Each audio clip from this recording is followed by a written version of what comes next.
Hello, Ashadhi Ekadashi सर्वांना खूप खूप शुभेच्छा.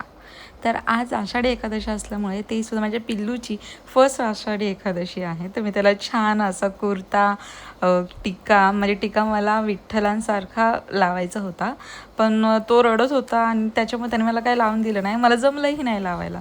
तर त्याला छान कुंकू लावलं मी, कुर्ता, धोती घातली आणि त्याच्यानंतर मीही व्हाईट ड्रेसअप केला.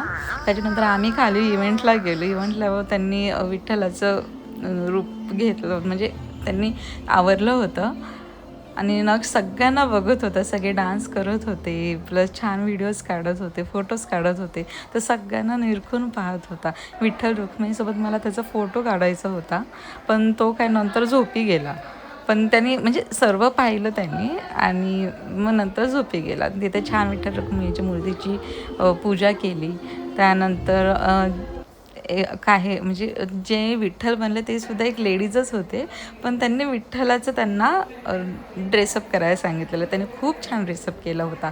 विठ्ठल रुक्मिणी खूप छान दिसत होते. मग नंतर नक्षाने मी फोटोज व्हिडिओज काढले. त्यानंतर मग इव्हेंट सुरू झाला तेव्हा आत घेताना विठ्ठल रुक्मिणीचे त्यांनी वेलकम केलं. ओवाळून हळदी कुंकू लावून छान वेलकम केलं. पाहायला खूप छान वाटत होतं. आणि माझ्या पिल्लूची पहिलीच एकादशी होती, त्याच्यामुळे मी ठरवलंच होतं की थोडंफार खाली वगैरे जावं म्हणून. पण मला नव्हतं माहिती की इथंही सोसायटीमध्ये क्लब हाऊसमध्ये करतात. मी बाहेर जाणार होते, पण अचानक माझं ठरलं इथेच जावं म्हणून. तर मग तसंही नक्षीचं मी आवरलंच होतं. मग मी खाली गेले आणि तिथेही छान इव्हेंट होता.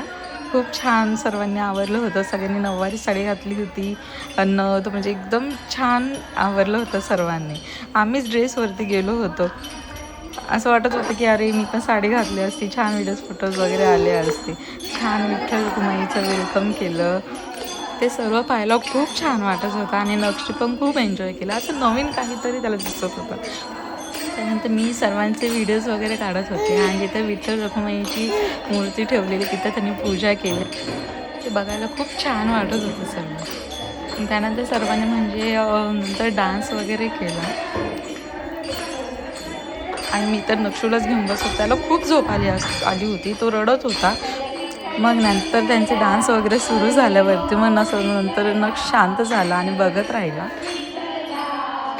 मग समोर विठ्ठल रुक्मिणीची पूजा वगैरे करत होते. मूर्ती ठेवली होती समोर.